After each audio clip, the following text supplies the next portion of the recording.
The lord. ప్రభువైన యేసుక్రీస్తు నామమున ఈ కార్యక్రమమును వీక్షిస్తున్న మీ అందరికీ శుభములు తెలియపరుస్తూ ఉంటున్నాను. విజన్ క్యూటీ ఫెలోషిప్ వారి యేసుతో ఏకాంత సమయం ఈ క్వైట్ టైం కార్యక్రమమునకు మిమ్మల్ని అందరినీ ప్రేమతో ఆహ్వానిస్తూ ఉంటున్నాను. ప్రతిరోజు దేవుని వాక్యాన్ని ఈ రీతిగా మీ ముందుకు తీసుకురావడానికి దేవుడు అనుగ్రహిస్తున్నటువంటి ఈ కృపను బట్టి మేము దేవునికి వందనాలు చెల్లిస్తూ ఉంటున్నాం. మనం యెషయా గ్రంథము నుండి ధ్యానాలు కొనసాగిస్తున్నాం. ఈరోజు మన ధ్యానం కొరకు ఏర్పాటు చేయబడిన లేఖన భాగము యెషయా గ్రంథము 56వ అధ్యాయము మొదటి 8 వచనాలు. ముందుగా ఈ భాగంలో నుండి మొదటి 5 వచనాలను మనం చదువుకుందాం. మీరు బైబిల్ తెరిచి ఈ వాక్యాన్ని చూడండి. యెహోవా ఈలాగు సెలవిచ్చుచున్నాడు, నా రక్షణ వచ్చుటకు సిద్ధముగా ఉన్నది, నా నీతి వెల్లడి అగుటకు సిద్ధముగా ఉన్నది. న్యాయ విధిని అనుసరించుడి, నీతిని అనుసరించి నడుచుకొనుడి. నేను నియమించిన విశ్రాంతి దినమును అపవిత్రపరచకుండా దానిని అనుసరించుచు ఏ కీడు చేయకుండా తన చేతిని బిగబట్టువాడు ధన్యుడు. ఆ ప్రకారం చేసి దాన్ని రూఢిగా గైకొను నరుడు ధన్యుడు. యెహోవాను అత్తుకొను అన్యుడు నిశ్చయముగా యెహోవా తన జనుల్లో నుండి నన్ను వెలివేయునని అనుకొనవద్దు. షండు నేను ఎండిన చెట్టని అనుకొనవద్దు. నేను నియమించిన విశ్రాంతి దినములను ఆచరించుచు నాకిష్టమైన వాటిని కోరుకొనుచు నా నిబంధనను ఆధారం చేసుకొనుచున్న షండులను గూర్చి యెహోవా ఈలాగు సెలవిచ్చుచున్నాడు. నా ఇంటను నా ప్రాకారములలోనూ ఒక భాగమును వారికిచ్చదను. కొడుకులు కూతుళ్ళు అని అనిపించుకునుట కంటే శ్రేష్టమైన పేరు వారికి పెట్టుచున్నాను. కొట్టివేయబడని నిత్యమైన పేరు వారికి పెట్టుచున్నాను. ఈనాటి ఈ లేఖన భాగం ఆధారంగా మనం ఏర్పాటు చేసుకున్న అంశం ఏదనగా పక్షపాతము లేని కృప, అన్బైస్డ్ గ్రేస్.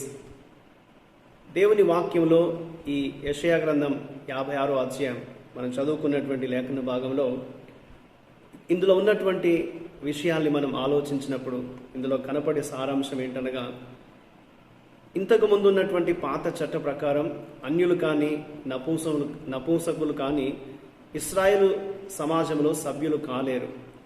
అందువలన వారు దేవుని రాజ్యము వెలుపల ఉన్నట్లుగా మనకు అర్థమవుతుంది. కానీ దేవుడు ప్రజలందరికీ వారి స్థితిని బట్టి, వారి భౌతిక లక్షణాలను బట్టి కాకుండా దానికి మించిన దేవుని కృపను ఆయన బహుమతిగా ఇచ్చిన కారణాన్ని బట్టి ఇక మీదట ఈ వివక్ష అనేది ఉనికిలో ఉండదు. అన్యుడని కానీ లేక నపుంసకుడని కానీ ఏ భేదం లేకుండా అందరినీ కూడా దేవుడు తన రాజ్యంలో ఉండటానికి ఆయన కృపను అనుగ్రహిస్తూ ఉన్నాడు. కాబట్టి దేవుని వాక్యమునకు విధేయులైనటువంటి వారు ఎవరైనా సరే, వారు అన్యులైనను వారు ఎవరైనా కానీ వారు దేవుణ్ణి ఆరాధించవచ్చు మరియు దేవునికి యాజకులుగా ఉండవచ్చు. రక్షణను అనుగ్రహించిన దేవుడు కేవలం ఈ రక్షణ ఇశ్రాయేలు కొరకే కాదు కానీ లోకమంతటికి ఆయన ఈ రక్షణ అందించి అందరికీ దేవుడుగా ఉండాలని దేవుడు కోరుతూ ఉన్నాడు. కాబట్టి దేవుడు ఎటువంటి పక్షపాతం లేని కృపను అందరికీ కూడా ఈ భూమి మీద ఆయన సృష్టించిన ప్రతి ఒక్కరికి అందివ్వాలని దేవుడు కోరుచున్నట్లు ఈనాటి లేఖనంలో మనం చూస్తాం. దేవుడు ఈ గ్రంథంలో మనం చదువుకున్నటువంటి వాక్య భాగంలో ఏమై ఉన్నాడు అంటే 3 నుండి 8 వచనాలు మనం గమనిస్తున్నప్పుడు దేవుని యొక్క కృప వివక్ష చూపునది కాదు, దేవుని యొక్క కృప పక్షపాతము లేనిది అనేది మనం లేనటువంటి కృప అనేది మనం చూస్తాం. దేవుడు తప్పిపోయిన వారందరికీ ఆయన కుమారుని యేసుక్రీస్తు ద్వారా వెతికి ఆయన పిలుస్తూ ఉన్నాడు. అలాగే అర్హత లేని మనల్ని దేవుడు తన యొక్క మహాకృప చేత తన ప్రజలుగా ఆయన చేసుకున్నాడు. కాబట్టి దేవుని ప్రజలుగా చేయబడ్డ మనము కృపకు వెలుపల ఉన్న వారిని ఎలా చూస్తున్నాం, వారితో మనం ఎలా వ్యవహరిస్తున్నాం అనేది ఒకసారి పరీక్షించుకోవాలి. దేవుడు మనకు అర్హత లేకున్నా ఆయన కృపను మన పట్ల చూపించాడు. కాబట్టి మనం అన్యుల పట్ల, ఇతరుల పట్ల మనం అదే విధమైనటువంటి భావన, దేవుని ప్రేమను పంచే విధంగా మనం జీవించాలనేది దేవుడు మనకు జ్ఞాపకం చేస్తూ ఉన్నాడు. ఈ భాగంలో మనం నేర్చుకోగలిగిన పాఠం ఏమనగా, మొదటి 2 వచనాల్లో మనం తప్పక నిష్పక్షపాతమును మరియు న్యాయాన్ని అనుసరించు ప్రజలమై ఉండాలి. మన జీవన విధానంలో ఏమాత్రం కూడా పక్షపాతమును చూపించరాదు, అన్యాయాన్ని చూపించరాదు అనేది దేవుడు కోరుతున్నాడు. ధర్మశాస్త్రానికి లోబడుట, నీతి న్యాయాలు జరిగించుట రక్షణను సాధించే మార్గాలు కావు. వాటి ద్వారా మనం రక్షణను పొందలేము. కానీ అవి రక్షణను, కృపను లభించేటువంటి ఒక సంకేతమై ఉన్నవి.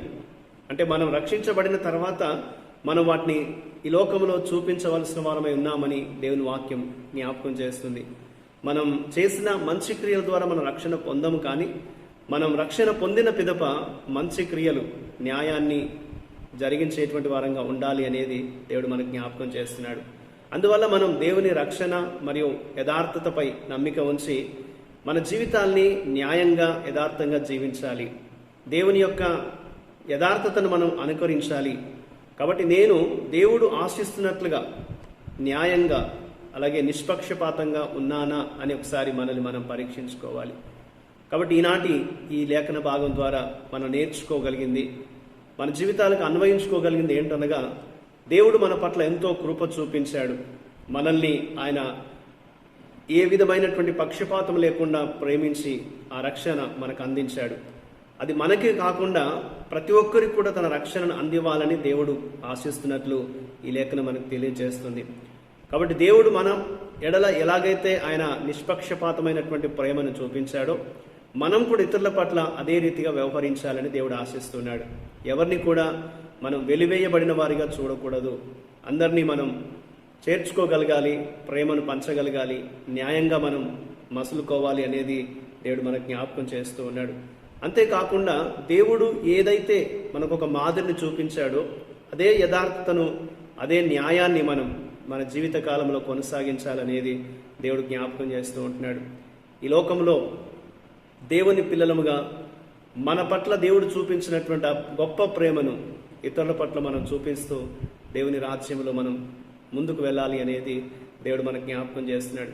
ఆ రీతిగా దేవుడు మన జీవితాల్ని తన కృపతో నింపి ఆయన మనల్ని ఇంకా అభివృద్ధి పరుస్తూ అనేక మంది ఆయన రాజ్యంలోకి చేర్చబడుతుండగా మనం అందరం కలిసి ప్రభువును గణపరుస్తూ దేవుని మనం ఆరాధిస్తూ ముందుకు సాగే వరంగా ఉండినట్లు దేవుడు మనకు సహాయం చేయలాగున దేవునికి మనం ప్రార్థన చేద్దాం. మీరందరూ కూడా నాతో పాటు ఈ ప్రార్థనలో ఏకీభవించండి. మా ప్రియ పరలోకపు తండ్రి, మమ్మల్ని నాయన నీ యొక్క మార్గంలోకి, నీ రాజ్యంలోకి నడిపించినందుకు వందనాలు. దేవునికి సంబంధించిన వ్యక్తులుగా మమ్మల్ని మార్చావు. అట్టి కృప మాకు ఇచ్చినందుకై నీకు వందనాలు. నీవు చూపిన కృపను బట్టి కృతజ్ఞతతో మేము ఇతరులను ప్రేమించడము మరియు న్యాయంగా యథార్థతను నాయన మేము చూపిస్తూ జీవించడానికి మాకు సహాయం చేయమని, మా జీవితాల్లో నీ కృపను ఇంకా అమితంగా కనుపరిచి బలపరచుమని మమ్మల్ని మీకు అప్పగించుకుంటూ యేసుక్రీస్తు నామమున ప్రార్థిస్తున్నాను తండ్రి, ఆమేన్. ప్రియులారా, మీరు సమయం తీసుకొని ఈ యొక్క ధ్యానాన్ని విన్నందుకు మీకు ప్రత్యేకమైన వందనాలు. ప్రతిరోజు ఈ రీతిగా ఈ విధముగా అనుదిన ధ్యానాలు మీ ముందుకు వస్తుంటుండగా మీరు వింటూ ఆత్మీయంగా మేలు పొందుతున్న నమ్ముతున్నాను. మీరు పొందుతున్నటువంటి మీ యొక్క అనుభవాల్ని మాతో పంచుకుంటే మేము సంతోషిస్తాం. కాబట్టి మీ అనుభవాల్ని మాతో పంచుకోండి. ప్రభు కృప మనందరికీ ఎల్లప్పుడూ తోడయండి, నడిపించును గాక. ఆమేన్.